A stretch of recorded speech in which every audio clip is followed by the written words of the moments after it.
आणि यानंतर आता महत्त्वाच्या बातम्या आपण बघणार आहोत वेगवान स्वरूपात। पत्राचाळ प्रकरणी संजय राऊत यांना अद्यापही दिलासा मिळालेला नाही। संजय राऊत यांच्या न्यायालयीन कोठडीत पुन्हा वाढ झालेली आहे। 5 सप्टेंबरपर्यंत राऊत यांची कोठडी वाढवली गेली आहे। मनसे अध्यक्ष राज ठाकरे आज पत्रकार परिषद घेणार आहेत। मनसे आणि शिवसेना युती संदर्भात राज ठाकरे काही बोलणार का याकडे राज्याचं लक्ष लागलंय। दरम्यान पत्रकार परिषदेपूर्वी राज ठाकरे मनसे पदाधिकाऱ्यांची बैठकही घेणार आहेत आणि या बैठकीनंतर ही पत्रकार परिषद होईल। विधानसभेमध्ये धनंजय मुंडे आणि मुख्यमंत्री एकनाथ शिंदे यांच्या दरम्यान शाब्दिक युद्ध रंगलेलं होतं। सरपंच आणि नगराध्यक्ष निवडीच्या मुद्द्यावरून विधानसभेत गदारोळ झाला। धनंजय मुंडे यांनी यावेळेला मुख्यमंत्र्यांवर निशाणा साधला, मात्र त्यानंतर उत्तर देण्यासाठी उभे राहिलेल्या मुख्यमंत्री एकनाथ शिंदे यांनी जबरदस्त शाब्दिक टोलेबाजी केली। विधिमंडळाचं पावसाळी अधिवेशन सध्या सुरू आहे आणि या अधिवेशनात सत्ताधारी आणि विरोधक एकमेकांवर आरोप प्रत्यारोप करतायत। त्यातच विधानसभेचे विरोधी पक्षनेते अजित पवार भाषण करत असताना सत्ताधारी पक्षातल्या काही आमदारांनी गोंधळ घातला, तेव्हा अजित पवार चांगलेच संतापले होते। मुख्यमंत्री एकनाथ शिंदे यांनी विधानसभेत थेट जनतेतून सरपंच आणि नगराध्यक्ष निवडीचं विधेयक मांडलं, मात्र या विधेयकाला विरोधकांनी विरोध केलाय। शिंदे महाविकास आघाडीमध्ये असताना त्यांनी या विधेयकाला विरोध केला होता आणि आता मुख्यमंत्री झाल्यानंतर निर्णय कसा काय बदलला असा सवाल आता विरोधकांनी उपस्थित केलाय। थेट सरपंच निवडीचं विधेयक लोकशाहीसाठी घातक आहे। थेट जनतेतनं नगराध्यक्ष निवडल्यास गरिबांना संधीच मिळणार नाही, आर्थिक पाठबळ असलेले लोक निवडून येतील असं म्हणत अजित पवार यांनी याला विरोध दर्शवलाय। हे विधेयक मागे घेण्याची मागणी त्यांनी केलेली आहे। ओबीसी राजकीय आरक्षणावरची सुनावणी सुप्रीम कोर्टानं पुढे ढकललेली आहे। ओबीसी राजकीय आरक्षणासह निवडणुका घेण्यासाठी याचिका दाखल झालेली होती। या सुनावणीसाठी विशेष खंडपीठ स्थापन करण्यात येणार असून 5 आठवड्यानंतर या प्रकरणी सुनावणी होईल। पालिका निवडणुकांआधी सुप्रीम कोर्टानं मोठा आदेश दिलेला आहे। राज्य सरकारनं 3चा प्रभाग 4चा केलेला होता, त्यावर कोर्टानं जैसे थेचा आदेश दिलाय।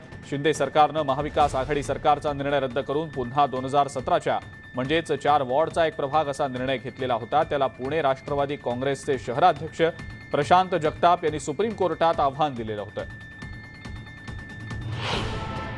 विधानसभेमध्ये छगन भुजबळ यांनी आरोग्यमंत्र्यांची फिरकी घेतली। पालघरमधल्या हत्ती रोगाचा वाढता प्रभाव पाहता केलेल्या उपाययोजनांवर सरकारनं लेखी उत्तर दिलं। त्यावेळेला एकूण किती डास पकडले, डासांचं वर्गीकरण करताना किती नर आणि किती मादी डास आढळले असा सवाल करत भुजबळांनी आरोग्यमंत्र्यांची चांगलीच फिरकी घेतली। विरोधकांच्या 50 खोके एकदम ओके या घोषणेवर मंत्री गुलाबराव पाटील यांनी प्रत्युत्तर दिलं। 50 खोके ठेवले तर ईडीवाले लगेच मागे लागणार नाहीत का? एवढे 50 खोके ठेवायला आमच्याकडे तेवढं मोठं घर तरी आहे का, असं गुलाबराव पाटील यांनी म्हटलं। विधान परिषद सभापतींची निवड लांबणीवर पडणार असल्याचं समोर येत आहे। यंदाच्या पावसाळी अधिवेशनात सभापतींची निवड होणार नसल्याचंच दिसतंय। राज्यपाल नियुक्त 12 आमदारांची नियुक्ती झाल्यानंतरच सभापतींची निवड करण्यात येणार असल्याची माहिती मिळतेय। एकनाथ शिंदे आणि भाजप सरकारकडे सदस्य संख्या कमी असल्यानं सभापतींची निवड लांबणीवर पडल्याचं सांगितलं जात आहे। गट वगैरे काही नाही, आमचीच खरी शिवसेना आहे। येत्या स्थानिक स्वराज्य संस्थांच्या निवडणुकांमध्ये आम्ही रिझल्ट दाखवू असं वक्तव्य कळमनुरीचे शिंदे गटाचे आमदार संतोष बांगर यांनी परभणीमध्ये केलेलं आहे। विनायक मेटे ज्या बैठकीसाठी जात होते त्या समाजाचे प्रश्न तातडीनं सोडवावेत, हीच खरी मेटेंना श्रद्धांजली असेल, अशी प्रतिक्रिया ज्योती मेटे यांनी दिलेली आहे।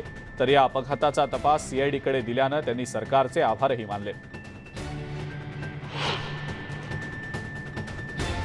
केंद्रीय राज्यमंत्री प्रल्हाद सिंह पटेल यांनी लोकसभा मतदारसंघाच्या दौऱ्याला सुरुवात केली आहे। रत्नागिरी जिल्ह्यातल्या खेड, दापोली, मंडणगड आणि गुहागरसह परिसरातल्या भाजपचे पदाधिकारी आणि लोकप्रतिनिधी या बैठकीला उपस्थित होते। पिंपरीमध्ये उद्यानाच्या प्रवेश शुल्कात पालिकेने 100% वाढ केलेली आहे। पूर्वी 5 वर्षांखालील मुलांना 5 रुपये दर आकारला जात होता, तो आता 10 रुपये केला गेलेला आहे। त्यामुळे सर्वसामान्यांना मोठा फटका बसणार आहे।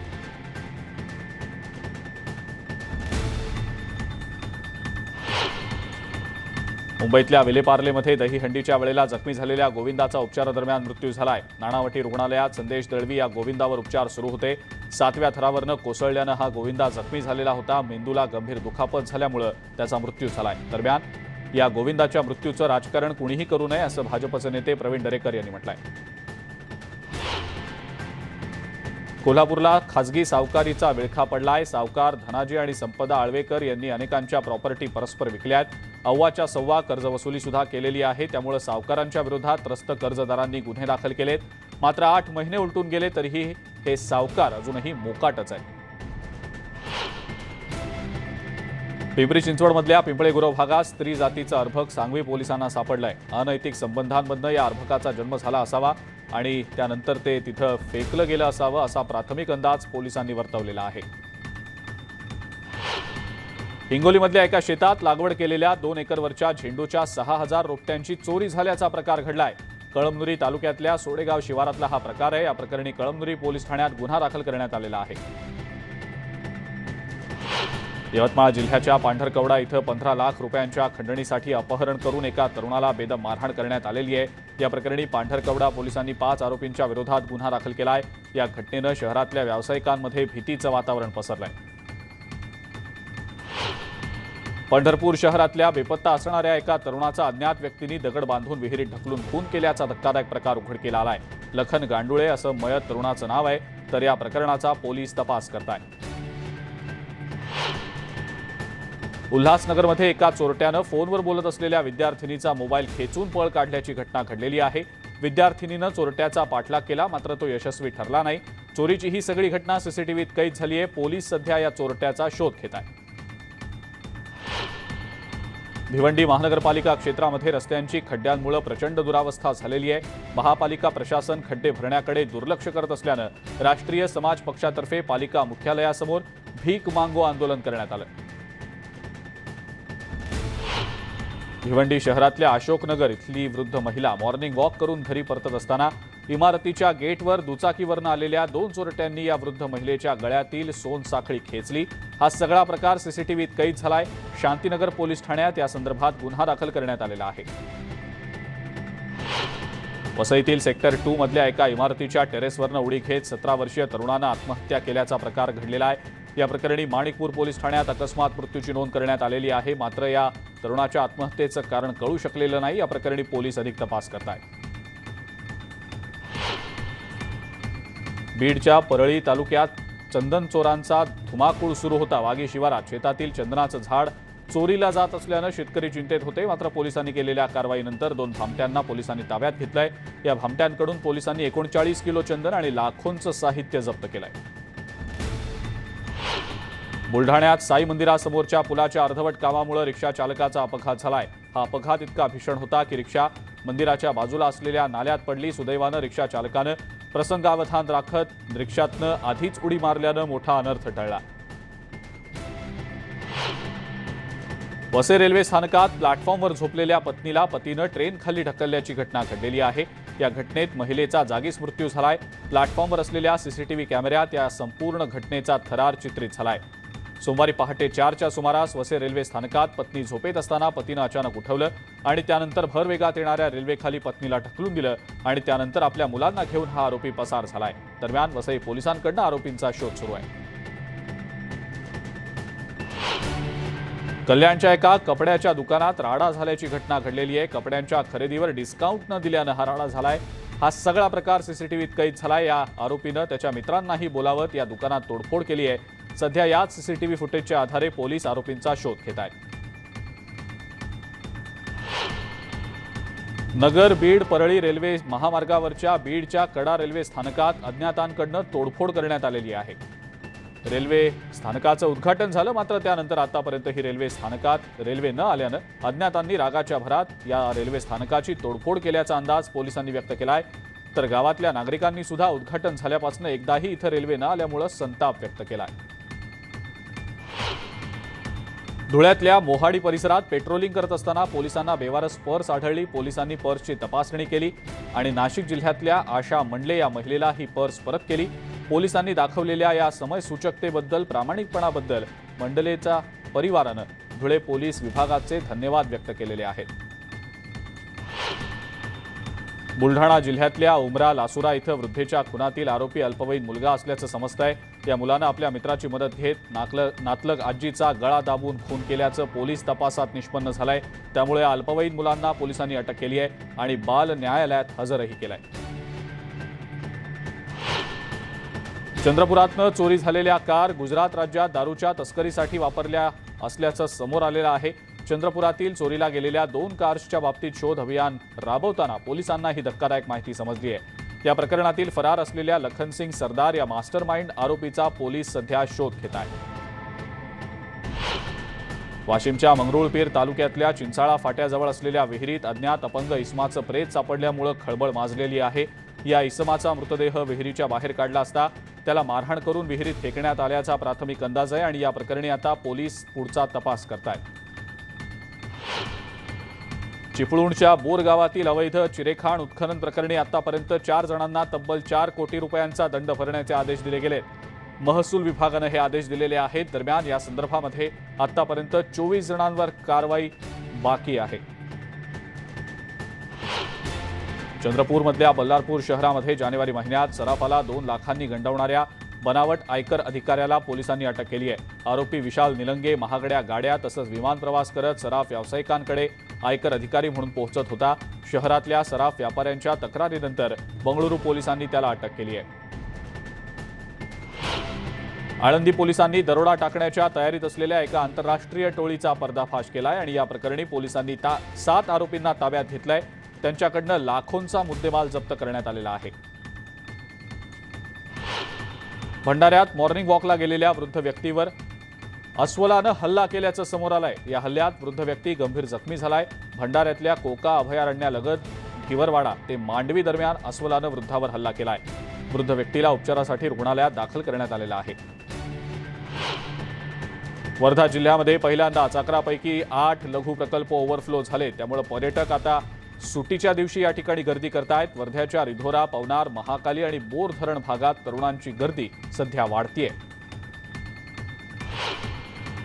रत्नागिरी जिल्ह्यातल्या मुरुड कर्दे समुद्र किनाऱ्याची मोठ्या प्रमाणावर धूप झाली आहे। लाटांचा फटका किनारपट्टीला बसतोय। समुद्र किनाऱ्यालगतच्या बागा तसंच मानवी वस्तीलाही धोका निर्माण झालाय आणि हा धोका लक्षात घेत समुद्र किनारपट्टीवर संरक्षित बंधारा बांधण्याची मागणी आता केली जात आहे। नांदेडमधल्या माहूर तालुक्यात रस्त्यांची दुरावस्था आहे। सिंदखेड ते मनी रामथड भागात जलाशयाला लागून असलेला रस्ता जागोजागी खचलाय। त्यामुळे वाहन चालकांना जीव मुठीत धरून प्रवास करण्याची वेळ आली आहे। तातडीनं रस्त्याची दुरुस्ती करण्याची मागणी स्थानिक करतायत। नांदेडच्या किनवट तालुक्यातल्या धान उत्पादक शेतकऱ्यांचा यंदाचा बोनस रखडलाय। जलधारा इथल्या भरड धान्य केंद्रावर धान विक्रेत्या शेतकऱ्यांना अजूनही बोनसच्या रकमेची प्रतीक्षा आहे। दरम्यान बोनसच्या मागणीसाठी शेकडो शेतकरी आंदोलनाच्या पावित्र्यात आहेत। वृद्ध, निराधार आणि अपंगांच्या विविध मागण्यांसाठी निराधार संघर्ष समितीनं जागरण गोंधळ आंदोलन केलेलं आहे। औसा तहसील कार्यालयासमोर हे आंदोलन केलं गेलं। यावेळेला आंदोलनकर्त्यांनी मुख्यमंत्र्यांना निवेदनही दिलं। जळगावच्या मधुकर सहकारी साखर कारखान्यात ऊस उत्पादक शेतकऱ्यांना ऊसाचा मोबदला 2 ते 3 वर्षांपासून मिळालेलाच नाही। अनेक वेळेला आंदोलन करून सुद्धा उत्पादक शेतकऱ्यांना आपल्या हक्कापासून वंचित राहावं लागतंय। त्यामुळे शेतकऱ्यांना न्याय द्यावा या मागणीचं निवेदन जिल्हाधिकाऱ्यांना देण्यात आलेलं आहे। विजेचा वापर न करताही अव्वाच्या सव्वा वीज बिल येत असल्यानं राष्ट्रीय काँग्रेसच्या पदाधिकारी आणि कार्यकर्त्यांनी लाईट बिल जाळत निषेध केला। तसंच यामध्ये सुधारणा न झाल्यास आंदोलनाचा इशारा सुद्धा आंदोलनकर्त्यांनी दिलेला आहे। ऑनलाईन कामाकरता तलाठ्यांना शासनाकडून लॅपटॉप आणि डेटा चार्जेसची रक्कम दरवर्षी दिली जाते। मात्र त्यांच्या समक्ष असणाऱ्या कृषी सहाय्यकांना ही सोय शासनाकडून दिली जात नाही। लातूर कृषी विभागाच्या अंतर्गत येणाऱ्या 5 जिल्ह्यातल्या कृषी सहाय्यकांनी विभागीय कृषी सहसंचालक कार्यालयासमोर धरणे आंदोलन केलंय। मालवणमध्ये काँग्रेसच्या वतीनं वीज बिलाची होळी करत वीज वितरण कंपनीच्या गलथान कारभाराचा निषेध केला गेला। इतर भारच्या नावाखाली विद्युत वितरण कंपनी नागरिकांना वाढीव वीज बिल देत लूट करत असल्याचा आरोप यावेळेला आंदोलनकर्त्यांनी केलाय। गेल्या 5 महिन्यांपासून आशा स्वयंसेविका आणि गट प्रवर्तक यांना वेतन मिळत नाहीये। त्यामुळे आशा स्वयंसेविका संतप्त होत त्यांनी आपल्या विविध मागण्यांसाठी यवतमाळमध्ये मोर्चा काढला आणि यावेळेला जिल्ह्यातल्या शेकडो महिला मोर्चामध्ये सहभागी झालेल्या होत्या. बीडमध्ये कंत्राटदाराच्या जाचाला कंटाळत रुग्णवाहिका चालकानं बेमुदत उपोषणाचं हत्यार उपसलंय. बीड जिल्ह्यात 38 कंत्राटी वाहन चालकांचं 6 महिन्यांपासूनचं वेतन थकवलेलं आहे. अखेर रुग्णवाहिका चालकांनी काम बंद करत जिल्हाधिकारी कार्यालयासमोर बेमुदत उपोषणाला सुरुवात केली आहे. सोलापुरातल्या इंद्रेश्वर साखर कारखान्याच्या कार्यालयाची शेतकऱ्यानं तोडफोड केली आहे. गेल्या 5 महिन्यांपासून शेतकऱ्यांना FRPची रक्कम न दिल्यानं शेतकरी आक्रमक होते. संतप्त शेतकऱ्यांनी यावेळेला कार्यालयातल्या काचेच्या दरवाजाची तोडफोड करत रोष व्यक्त केलाय. गुजरातच्या बिल्किस बानो बलात्कार प्रकरणी आरोपींची सुटका करण्यात आलेली आहे आणि या निकालाचा निषेध अमरावतीमध्ये मुस्लिम संघटनेकडून करण्यात आला. या निकालाचा निषेध करत आरोपींची माफी रद्द करा आणि त्यांना तुरुंगात टाका अशी मागणी यावेळेला करण्यात आलेली आहे. सांगली, सातारा तसंच कोल्हापुरात येणाऱ्या महापुरामुळे नदीकाठच्या नागरिकांना अनेक संकटांना सामोरं जावं लागतं. त्यामुळे कृष्णा महापूर यंत्रणा नागरी कृती समितीकडून महाआरती करत अनोखं आंदोलन करण्यात आलं. मुख्यमंत्र्यांनी महापुराकडे लक्ष द्यावं असं आवाहन आंदोलनकर्त्यांनी यावेळेला केलेलं आहे. स्मार्त एकादशीच्या निमित्तानं पुणे जिल्ह्यातल्या निमगाव केतकी इथल्या श्री केतकेश्वर महाराज मंदिरात पंढरपूरच्या विठ्ठल रुक्मिणीची प्रतिकृती साकारण्यात आलेली होती. टाळ, मृदुंग, पखवाज, वीणा असं वारकरी सांप्रदायिक साहित्य ठेवत आकर्षक सजावट झालेली होती. ही नेत्रदीपक प्रतिकृती पाहण्यासाठी आणि केतकेश्वर महाराजांच्या दर्शनासाठी भाविकांनी गर्दी केली होती. जळगावमधल्या उमाळामध्ये असलेल्या प्रसिद्ध महादेव मंदिरात भाविकांनी दर्शनासाठी मोठी गर्दी केली. श्रावण महिन्यातल्या प्रत्येक सोमवारी या गावात यात्रा भरत असते. यातच श्रावण महिन्याचा शेवटचा सोमवार असल्यानं भाविकांच्या दर्शनासाठी लांबच लांब रांगा लागल्याचं पाहायला मिळालं. वाशिममध्ये शिवभक्तांनी देशभरातल्या तीर्थक्षेत्रांवरून आणलेल्या पाण्याची भव्य मिरवणूक काढली. शहरात असलेल्या 11.5 शिवलिंगांना जलाभिषेकही करण्यात आला. यावेळेला हर हर महादेवच्या गजरानं वाशिम नगरी दुमदुमली होती. सततच्या पावसामुळे कुंभार व्यावसायिकांना माती मिळाली नाही. त्यामुळे मोठ्या प्रमाणावर गणेश मूर्तीच्या किमतीत वाढ झाली आहे. परिणामी मातीच्या मूर्तींची संख्या बाजारात कमी झालेली आहे. त्यामुळे ग्राहकांना POPच्या गणेश मूर्ती घेण्याशिवाय पर्याय दिसत नाहीये. पोळ्याचा सण काही दिवसांवर आल्यानं आता कुंभार कारागिरांची लगबग सुरू झालेली आहे. बीडच्या वडवणी तालुक्यातल्या कुंभार आता पोळ्याच्या निमित्तानं बैलजोड्या बनवताना दिसत आहेत. गेल्या कित्येक वर्षांपासून ही गावातली परंपरा कायम आहे. राजस्थानच्या बुंदी भागामध्ये गेल्या काही दिवसांपासून जोरदार पाऊस सुरू आहे आणि या मुसळधार पावसामुळे इथलं जनजीवन विस्कळीत झालंय. पावसामुळे इथं पूरस्थिती आहे. दरम्यान पावसाचं पाणी स्थानिकांच्या घरात शिरत असल्यानं अनेक ठिकाणी घरांमध्ये मोठं नुकसान झालेलं आहे. केरळमध्ये हवामान विभागानं पावसाचा येलो अलर्ट दिलाय. त्यामुळे शहरात ठिकठिकाणी पावसाला सुरुवात झालेली आहे. दरम्यान येलो अलर्टच्या पार्श्वभूमीवर गरज असेल तरच घराबाहेर पडावं असं आवाहन प्रशासनाकडून करण्यात येत आहे. पंतप्रधान पदासाठी नरेंद्र मोदींना अरविंद केजरीवाल कडवं आव्हान देऊ शकतात अशी चर्चा राजकीय वर्तुळात रंगलेली आहे. मात्र या चर्चांना पूर्णविराम देत पंतप्रधान बनण्यास आपण इच्छुक नसल्याचं अरविंद केजरीवाल यांनी स्पष्ट केलंय. मी पंतप्रधान बनायला नाही तर भारताला जगात पहिल्या क्रमांकाचा देश बनवण्यासाठी आलेलो आहे असं वक्तव्य केजरीवाल यांनी केलंय. दिल्लीचे उपमुख्यमंत्री मनीष सिसोदिया यांनी पुन्हा एकदा भाजपावर निशाणा साधलाय. भाजपामध्ये प्रवेश केल्यास त्यांच्यावरचे सगळे खटले बंद केले जातील अशी ऑफर भाजपनं दिल्याचा धक्कादायक आरोप त्यांनी केला. सिसोदिया यांनी ट्विट करत भाजपकडनं ही अशा प्रकारची ऑफर आल्याचं म्हटलंय. 2021-22 या वर्षात देशभरातल्या बँकांच्या स्वतःच्या तपासणीत 2000च्या 13,000वर अधिक बनावट नोटा सापडलेल्या आहेत. यापेक्षा अधिक संख्येनं पोलिसांनी देशभरात विविध ठिकाणी केलेल्या कारवाईत नोटा जप्त केल्या आहेत आणि ही संख्या लाखोंच्या घरात आहे. यानंतर पुन्हा एकदा महत्त्वाच्या बातम्या बघूया वेगवान स्वरूपात. मराठी चित्रपट महामंडळ आता कलावंतांसाठी वृद्धाश्रम उभारणार आहे. अभिनेते विक्रम गोखले यांनी या वृद्धाश्रमासाठी जमीन दान केली आहे. या जमिनीची हस्तांतरण प्रक्रिया पूर्ण झाली असून तिचा दस्त विक्रम गोखले यांनी चित्रपट महामंडळाच्या पदाधिकाऱ्यांकडे सुपूर्द केला. निर्माता दिग्दर्शक करण जोहरचा कॉफी विथ करण या कार्यक्रमाच्या नव्या एपिसोडचा प्रोमो रिलीज झालाय. अभिनेत्री कियारा अडवाणी आणि अभिनेता शाहिद कपूर या नव्या एपिसोडमध्ये दिसणार आहेत. त्यांचा हा प्रोमो सध्या चांगलाच व्हायरल झालाय. अभिनेत्री कतरिना कैफ, अभिनेता ईशान खट्टर आणि अभिनेता सिद्धांत चतुर्वेदी यांचा फोन बूथ हा सिनेमा लवकरच प्रेक्षकांच्या भेटीला येणार आहे या संदर्भात कतरिना, ईशान आणि सिद्धांत एकत्र आलेले होते। यावेळचे काही फोटो आणि व्हिडिओ कतरिनानं शेअर केले। साऊथचा सुपरस्टार विजय देवरकोंडा याचा आगामी सिनेमा लायगरची प्रेक्षकांमध्ये सध्या प्रचंड उत्सुकता आहे। विजय सुद्धा सिनेमाचं ठिकठिकाणी प्रमोशन करतोय। नुकतंच त्यानं प्रमोशनसाठी बंगळुरूमध्ये हजेरी लावली होती। यावेळेचा एक व्हिडिओ त्यानं सोशल मीडियावर शेअर केला आहे।